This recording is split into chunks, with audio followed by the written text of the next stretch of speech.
স্বাগত ডিবিসি সংবাদে। আপনাদের সাথে আছি আমি জান্নাত সাথী। এবার জানাবো খবরের বিস্তারিত।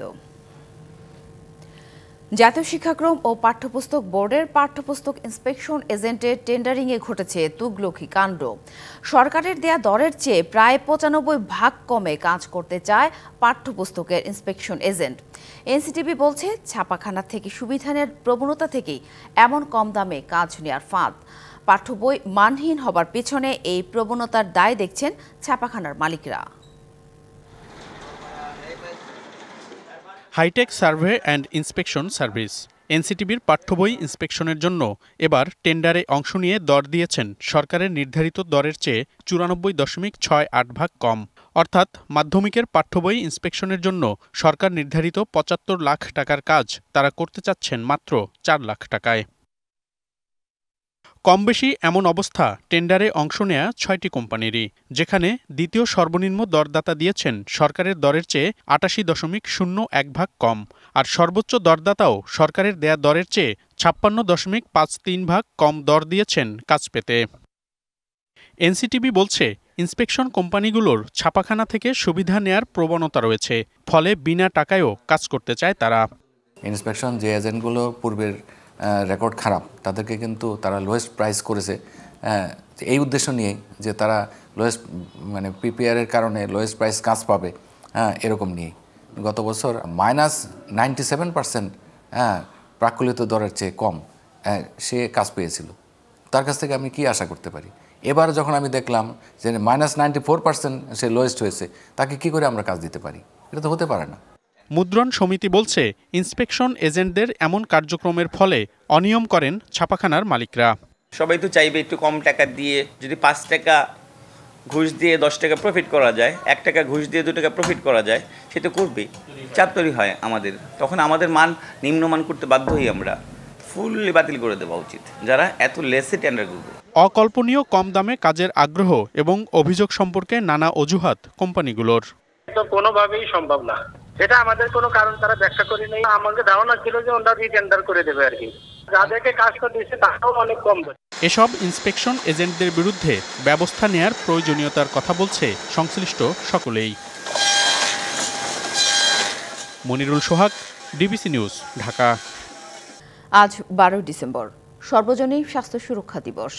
স্বাস্থ্য খাতে ইতিবাচক পরিবর্তনের পাশাপাশি সার্বজনীন স্বাস্থ্য সুরক্ষা নিশ্চিতের তাগিদ সাধারণ মানুষ ও বিশেষজ্ঞদের। এছাড়া স্বাস্থ্য খাতে দুর্নীতি রোধে কঠোর পদক্ষেপ নেওয়ার পরামর্শ তাদের। স্বাস্থ্যসেবাকে এগিয়ে নিতে নতুন পরিকল্পনা চান সংশ্লিষ্টরা।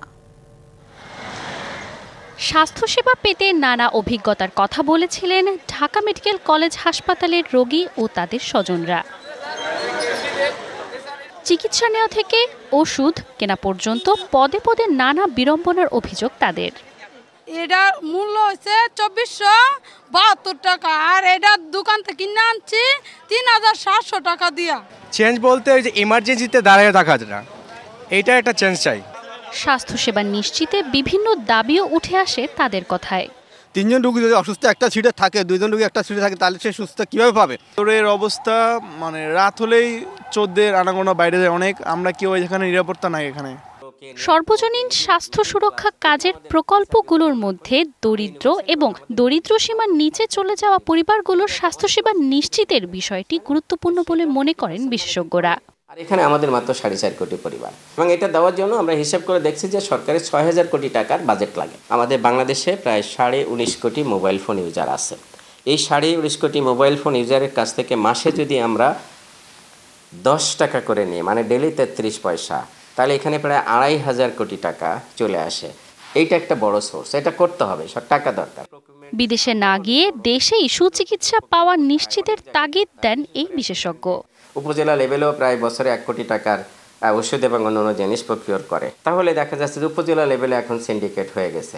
এই জায়গাগুলোতে আমাদের শক্ত হাতে যদি পরবর্তী গভর্নমেন্ট যারা আসবে তারা দমন করতে পারে। মানজু মাফরুজ নীলিমা, ডিবিসি নিউজ, ঢাকা। জুলাই অভ্যুত্থানের সময় শুধু রাজপথে নয়, অনলাইনেও চলে বড় লড়াই।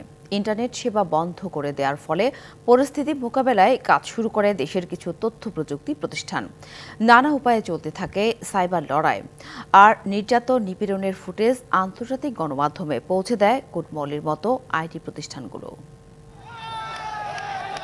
ছাত্র জনতার অভ্যুত্থানে পতন হয় আওয়ামী লীগ সরকারের। এই অভ্যুত্থান সফল করার পেছনে শুধু রাজপথের লড়াই নয়, ভূমিকা ছিল অনলাইন ও সাইবার যুদ্ধেরও। রাজধানী সহ সারা দেশে বৈষম্য বিরোধী আন্দোলন যখন তুঙ্গে, ঠিক সেই সময় সরকার বন্ধ করে দেয় ইন্টারনেট সেবা। এমন বাস্তবতায় দেশে তো বটেই, ভিনদেশেও সেই খবর ছড়িয়ে দেওয়ার উদ্যোগ নেয় আইটি প্রতিষ্ঠান কোডমলি। আমাদের একটা এক্সট্রিম দেশাত্মবোধ কাজ করেছিল। ওইখানে আমাদের একটা ক্যাম্পেইনও লঞ্চ হয়, যেটার মাধ্যমে আসলে আমাদেরকে সবাই খুব রেড ফ্ল্যাগ করে দেয় যে কোডমলি থেকে এক দফা এক দাবি। এত মানুষকে মেরে ফেলা, সাধারণ ছাত্রদেরকে, ওই সময় আমরা এই ক্যাম্পেইনটা লঞ্চ করেছি। ছাত্রকে মেরে ফেলার পরে কোনো সরকার থাকতে পারে না। আওয়ামী লীগ সরকারের কড়া নজরদারি এড়িয়ে ঝুঁকি নিয়ে দিনের পর দিন এই কাজ করেন প্রতিষ্ঠানটির কর্মীরা। নির্যাতন নিপীড়নের তথ্য পৌঁছে দেয় আন্তর্জাতিক গণমাধ্যমে। যখন 18 তারিখে বন্ধ হয়, আমরা নিজেদের প্রয়োজনের কারণে আমাদের কিছু টিম, আমরা সহ বেশ কিছু সফটওয়্যার কোম্পানি ছিল যাদের টিমকে নেপালে যেতে হয়েছিল জাস্ট করসপন্ডিং করার জন্য। সেই সময় আমাদের সাথে কিছু সাংবাদিক যোগাযোগ করে এবং আমরাও তার আগে থেকে ডেটাগুলো তাদের কাছ থেকে নিচ্ছিলাম। সো আমাদের একটা স্কোপ তৈরি হইলো যে আমরা এই ডেটাগুলোকে পাঠাইতে পারি। এটা পেন ড্রাইভে করেও কোনো কিছু নিয়ে যেতে পারবেন না, আপনার মোবাইলটাও চেক করবে এয়ারপোর্টে। আমরা মেমোরি চিপের মাধ্যমে কিছু সংবাদ এখান থেকে বাইরে পাঠানোর চেষ্টা করি, যেটাতে আমরা আমাদের জায়গা থেকে বলতে পারি যে আমরা আমাদের রেসপন্সিবিলিটিটা খুব ভালোভাবে পালন করি। বিদেশি গণমাধ্যমে ফুটেজ সরবরাহের পাশাপাশি অসংখ্য আন্দোলনকারীকে আশ্রয়ও দেয় কোডমলি। যে যেভাবে পারছে ওখানে থাকেন, গোসল করার জায়গা আছে, খাওয়া দাওয়া যায়, পরের দিন সকালবেলা তো তারা আবার চলে যাচ্ছে। আমরা এই জায়গাগুলোকে ক্রিয়েট করেছি। এছাড়া আগস্টের শুরুতে সরকার পতনের এক দফা দাবিতে সামাজিক যোগাযোগ মাধ্যমে প্রচারেও অংশ নেয় প্রতিষ্ঠানটির কর্মীরা। Sourav Appa, DBC news, Dhaka. বৈরী আবহাওয়ার মধ্যেও এবার বাগেরহাটের রামপালে আমনের ভালো ফলন হয়েছে। কৃষি বিভাগ বলছে, সঠিক তদারকি ও প্রণোদনা পাওয়ায় আশানুরূপ ফসল ঘরে তুলতে পারছেন কৃষকেরা। এদিকে ভোলার মাঠে মাঠে আমন ধান কাটার ধুম লেগেছে। যদিও মৌসুমের শুরু থেকে কয়েক দফার ঘূর্ণিঝড় আর পোকার আক্রমণে ক্ষতির সম্মুখীন চাষিরা। এরপরও আশানুরূপ ফলনে খুশি তারা। তবে বাজারে ভালো দাম না পাওয়ার শঙ্কায় রয়েছেন কৃষকেরা। ভোর থেকেই মাঠে মাঠে ছুটছেন কৃষক। কেউ কাটছেন ধান, আবার কেউ আটি বেঁধে বাড়িতে নেওয়ার কাজে ব্যস্ত। বাগেরহাট উপজেলার রামপালের উজলকুর, বাইনতলা ও মল্লিকের বেড় ইউনিয়নে এভাবেই চলছে সোনালী আমন ঘরে তোলার আয়োজন। তীব্র লবণাক্ততা ও বৈরী আবহাওয়ার মধ্যেও আমনের ভালো ফলনে কৃষকের ঘরে ঘরে উৎসবের আমেজ। সময়মতো বিনামূল্যে উন্নত জাতের ধান ও কৃষি উপকরণ পাওয়ায় ফলন ভালো হয়েছে। এতে খুশি কৃষকরা। বৃষ্টি অনুকূলী রয়েছে, আবহাওয়া অনুকূলী, কৃষি অফিসের পরামর্শ অনুযায়ী সার কীটনাশক দেওয়াতে খুব ভালো ফলন। গতবারের থেকে এবার ধান হয়েছে, পাই আমরা খুশি। প্রান্তিক কৃষকদের উন্নত জাতের বীজ, সার ও অন্যান্য উপকরণের পাশাপাশি পরামর্শ দেয় কৃষি বিভাগ। ফলে ধান উৎপাদনের পরিমাণ বেড়েছে বলে জানান কর্মকর্তারা। কৃষকদেরকে আমরা উন্নত প্রযুক্তি সরবরাহ করেছি, ফলে লবণাক্ততা ও জলাবদ্ধতা রামপাল উপজেলার যে প্রধান সমস্যা সেটা আমরা কাটিয়ে উঠতে পেরেছি। রামপালে চলতি বছর ৮,৪১৫ হেক্টর জমিতে আমন আবাদের লক্ষ্যমাত্রা ছিল। তা অর্জিত হওয়ায় ধান উৎপাদন হয়েছে ২৪,৪০৩ টন। এদিকে ভোলার ৭ উপজেলার ফসলি মাঠেও এখন উৎসবের আমেজ। সকাল থেকে গভীর রাত পর্যন্ত ধান কাটা, মাড়াই ও ঝাড়াইয়ে ব্যস্ত সময় পার করছেন কৃষকরা। ঘূর্ণিঝড়, অতিবৃষ্টি ও পোকার আক্রমণের পরেও আশানুরূপ ফল হওয়ায় তাদের মুখে এখন স্বস্তির হাসি। তবে উৎপাদন খরচের তুলনায় ন্যায্য দাম পাওয়া নিয়ে শঙ্কা কাজ করছে কৃষকদের মাঝে। বন্যার পানিতে জ্বালা সব নষ্ট হয়ে গেছে, তারপরে আবার নতুন করে জ্বালা বুনছি, বোনার পরে এই জমিন রোপণ করেছি, তাতে আমাদের অনেক বাম্পার ফলন হয়েছে। কেজি দাম ৩৩ টাকা, আমরা পাইতেছি ২৫ টাকারও কম, ২৫ টাকাও পাইছি না দাম।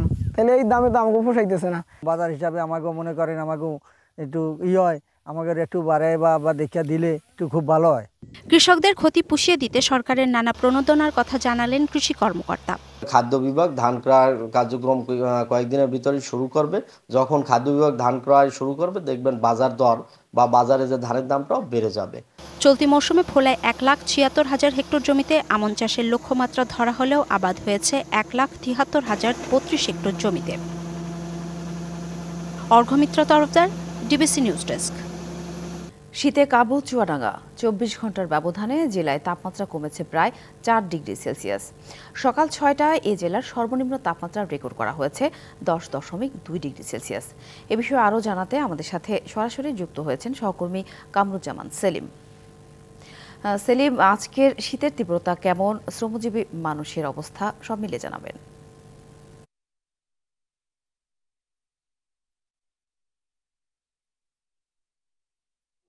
সাথী, আজকে কিন্তু সকাল 6টায় তাপমাত্রা রেকর্ড করা হয়েছে 10.2 ডিগ্রি সেলসিয়াস, যেটি গতকাল ছিল 14 ডিগ্রি সেলসিয়াস। অর্থাৎ গত 24 ঘন্টার ব্যবধানে প্রায় 4 ডিগ্রি তাপমাত্রা কিন্তু নিচে নেমে এসেছে।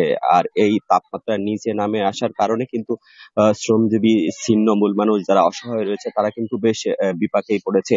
আমরা কিন্তু সকাল 7টার দিকেও কিন্তু দেখেছি যে এই এখন যে ঘন কুয়াশা দেখছেন সেটি কিন্তু ছিল না।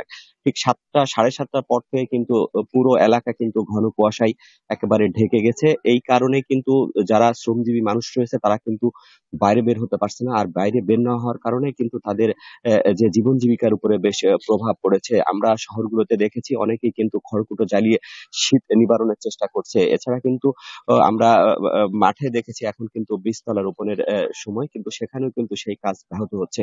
এছাড়া কিন্তু আমরা আবহাওয়া অফিসের পক্ষ থেকে যেটি জেনেছি, তাপমাত্রার যে পারদ সেটি কিন্তু এখন কমতে শুরু করছে এবং আগামী দিনগুলোতে আরো কমতে থাকবে।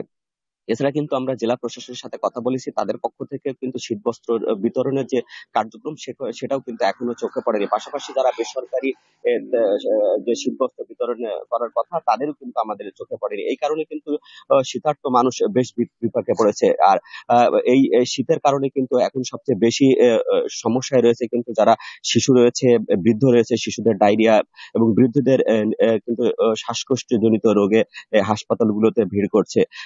আবহাওয়া অফিসের কর্মকর্তা জামিনুর রহমান রয়েছে, তার সাথে আমরা কথা বলেছি। তিনি যেটি বলছে, আগামী যে দিনগুলো রয়েছে তাপমাত্রা যে পারদ সেটি কিন্তু আরো কমবে এবং না কমলে কিন্তু যে মাত্রায় রয়েছে এটি কিন্তু থাকার সম্ভাবনা রয়েছে। তো সাথী, এই ছিল আমার কাছ থেকে চুয়াডাঙ্গা থেকে কিন্তু শীতের সর্বশেষ পরিস্থিতি। ধন্যবাদ সেলিম। বছরের শেষ মাসে রাঙামাটিতে ভিড় করছেন ভ্রমণ পিপাসুরা। পর্যটকদের পদচারণায় মুখর হয়ে উঠেছে পর্যটন কেন্দ্রগুলো। প্রাকৃতিক সৌন্দর্য উপভোগ করতে পেরে খুশি পর্যটকরা। এতে ভ্রমণ নিষেধাজ্ঞার ক্ষতি কাটিয়ে লাভের আশা দেখছেন পর্যটন ব্যবসায়ীরা। হিম হাওয়া, কুয়াশার চাদরে মোড়ানো সবুজ পাহাড়, গোধূলি রঙে ছড়িয়েছে সজীবতা। এমন কোলাহলমুক্ত প্রশান্তি খুঁজতে হাজির পর্যটকরা। ভ্রমণে বিধিনিষেধ তুলে নেওয়ার পর থেকে রাঙামাটিতে প্রকৃতিপ্রেমীদের ভিড়। পর্যটন মৌসুমের প্রথমেই সরগরম ঝুলন্ত সেতু, পলওয়েল পার্ক, আরণ্যক, শুভলং ঝর্ণাসহ বিভিন্ন বিনোদন কেন্দ্র। অনেকেই দল বেঁধে হ্রদের নীল জলে করছেন নৌভ্রমণ। নাগরিক ক্লান্তি ভুলে উপভোগ করছেন হ্রদ, পাহাড় আর মেঘের মিতালি। সকল পর্যটন কেন্দ্র যারাই আসছে তারা এখানে আনন্দ উপভোগ করতেছে। 35 জনের একটা টিম এসেছে, তো অনেক ঘোরাঘুরি হয়েছে, আলহামদুলিল্লাহ অনেক ভালো লেগেছে। বেশ কয়েকবার আসছি রাঙ্গামাটিতে, যতবার আসি রাঙ্গামাটির ইয়াতে মুগ্ধ হই। বন্ধুবান্ধব সহ আসছি, নেক্সট ডে ইনশাল্লাহ পরিবার সহ। এমন লোক সমাগমে বাড়তি আয়ের আশায় পর্যটন সংশ্লিষ্টরা। আশা রাখছে এইভাবে যদি পরিস্থিতি যদি সব দিক যদি ভালো থাকে, আমরা যে বিগত যে ক্ষতিগুলো হয়েছে সেটা আমরা পৌঁছে নিতে পারবো। পর্যটকে পরিপূর্ণ হোটেল মোটেল, নিরাপদে প্রাকৃতিক সৌন্দর্য উপভোগে সব ব্যবস্থা নিয়েছে পর্যটন কর্পোরেশন। বর্তমানে যেভাবে ট্যুরিস্ট আসছে আমরা আশা রাখি এটা ধারাবাহিকতা অব্যাহত থাকবে এবং আরও ট্যুরিস্ট আগমন বৃদ্ধি পাবে। এছাড়া আমাদের যে বিভিন্ন সুবিধা দিই সবসময় আমরা ট্যুরিস্টদের জন্য মেরামত এবং রংকরণ সব কিছু ঠিকঠাক রাখি। বছরে রাঙামাটিতে ভ্রমণ করেন প্রায় 5 লাখ পর্যটক। DBC news desk. স্বাধীনতার 53 বছরেও সংরক্ষণ ও স্মৃতিস্তম্ভ নির্মাণ করা হয়নি গাইবান্ধার বেশিরভাগ বৌদ্ধভূমি। 30টির মধ্যে 11টি বৌদ্ধভূমি ও গণকবর সরকারিভাবে চিহ্নিত করা হয়।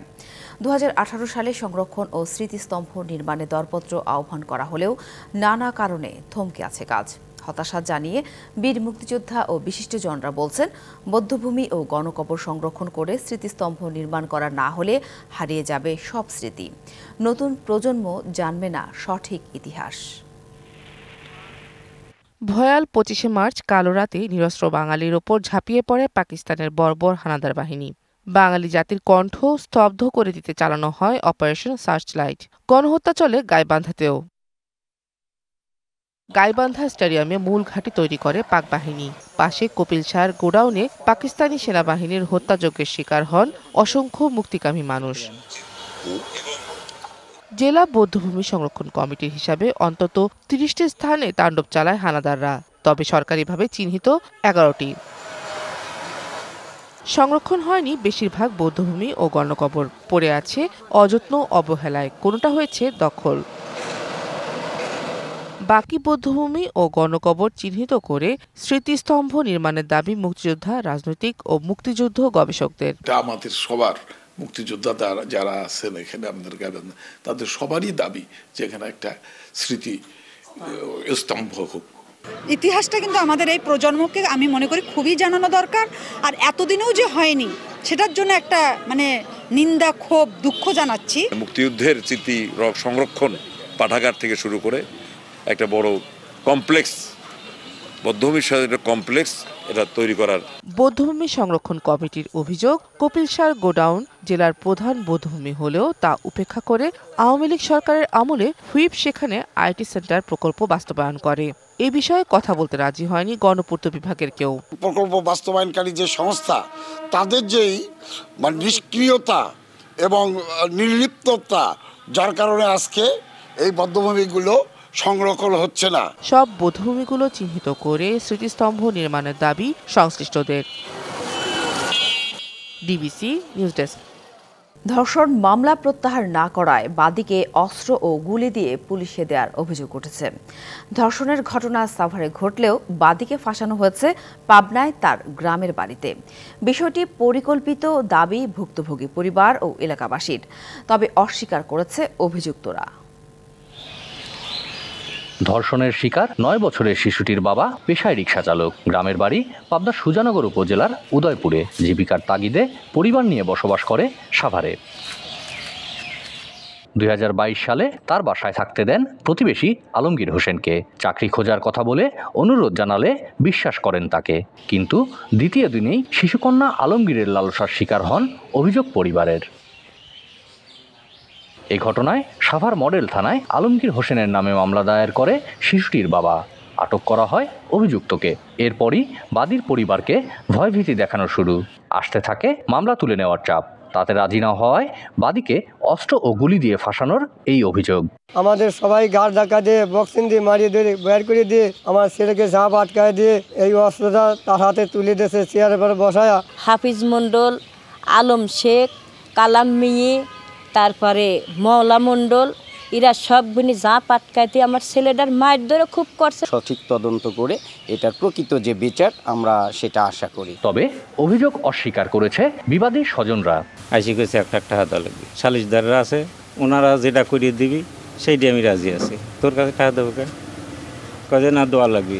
শেষে দেখি যে হাতে এটাই অস্ত্র, ওইটি দেয় আমি অজ্ঞান করি। প্রকৃত দোষীকে শনাক্ত করে আইনগত ব্যবস্থা নেওয়ার আশ্বাস পুলিশের। আমরা এই ঘটনাটাকে গভীরভাবে তদন্ত করতেছি যে প্রকৃত পক্ষে যদি তাকে ফাঁসিয়ে দেওয়া হয়ে থাকে তাহলে তদন্ত সাপেক্ষে যারা প্রকৃত দোষী তাদের বিরুদ্ধেই আইনগত ব্যবস্থা গ্রহণ করা হবে। নিরীহ কাউকে অস্ত্র মামলায় ফাঁসানো হবে না। পুলিশের তদন্তে বেরিয়ে আসবে প্রকৃত ঘটনা, এমন প্রত্যাশা এলাকাবাসী ও ভুক্তভোগীর। Partha Hasan, DBC news, Pabna. সংবাদ এই ছিল এখনকার মতো। ডিবিসি নিউজের সংবাদগুলো পড়তে ভিজিট করুন dbcnews.tv আর ভিজিট করুন ডিবিসি নিউজের ফেসবুক পেজ এবং ইউটিউব চ্যানেল। ডিবিসির সঙ্গেই থাকুন।